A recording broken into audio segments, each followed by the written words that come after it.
దీన్ని pan card అంటాం అనమాట. ఇక డాట్స్ ఉన్నాయి, దాని కింద మన పేరు, దాని కింద మన పేరెంట్స్ నేమ్ ఉంటుంది అనమాట. ఇక లెట్స్ ప్లే హోలీ అని ఉంది, దాని కింద మన పాన్ కార్డ్ నెంబర్ ఉంటుంది. పాన్ కార్డ్ ఒరిజినల్ నెంబర్ అదే అనమాట. మనకి పాన్ కార్డ్ ఇంటర్ఫేస్ అనేది ఇలా ఉంటుంది, చెప్పాను కదా ఇప్పుడే. సో ఈ పాన్ కార్డ్ అనేది మనకి ఎందుకు మ్యాండేటరీ? పాన్ కార్డ్ అనేది అప్లై చేసుకోవాలంటే ఫస్ట్ మనకి ఏం కావాలి? 18 years అనేది నిండాలి.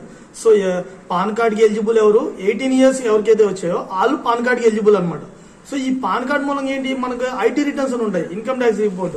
సో వాటి మూలంగా ఏంటి? మనకి మన అకౌంట్లో అమౌంట్ ఎంత వస్తుంది, మన అకౌంట్లో అమౌంట్ ఎంత ఉంటుంది, మన ట్రాన్సాక్షన్ ఎంత ఉంది, దాన్ని బట్టి మన సివిల్ స్కోర్ ఎఫెక్ట్ అలా వచ్చింది. సో ఇవన్నీ ఉంటాయి అనమాట. సో ఏంటి మనకి ఏ ప్రైవేట్ కంపెనీకి వెళ్ళి మనం లోన్ తీసుకున్నా, ఏ ప్రైవేట్ బ్యాంక్ వెళ్ళి మనం లోన్ తీసుకున్నా ఆడు మనకి పాన్ కార్డు అడుగుతాడు. సో అలాగే పాన్ కార్డు మనం స్కాన్ చేసిన తర్వాత ఆడికి మాక్సిమం డీటెయిల్స్ అంతా అర్థమైపోద్ది. ఎలా మన సివిల్ స్కోర్ ఎంత ఉంటుంది, దాని విషయం ఏంటి, మన సంగతి ఏంటనేది తెలిసిపోద్ది. సో ఇంకోటి, సో మనకి ఇనిషియల్ గా మనం జాబ్కి వెళ్తున్నాం, జాబ్కి వెళ్ళేటప్పుడు ఏమవుతుంది? మనకి ఏ కంపెనీకి వెళ్ళాలండి, జాబ్కి వెళ్ళేటప్పుడు ఏ కంపెనీకి వెళ్ళినప్పుడు అయినా మ్యాండేటరీగా ఏమడుతాడు? పాన్ కార్డు అని అడుగుతాడు. సో జాబ్కి వెళ్ళాలన్నా పాన్ కార్డు అడుగుతాడు మ్యాండేటరీ. అలాగే మీరు పాస్పోర్ట్ అప్లై చేసుకుని ఎక్కడైనా వెళ్ళాలనుకున్నా, అబ్రాడ్ వెళ్ళాలనుకున్నా పాస్పోర్ట్ కూడా పాన్ కార్డు అడుగుతాడు మ్యాండేటరీ.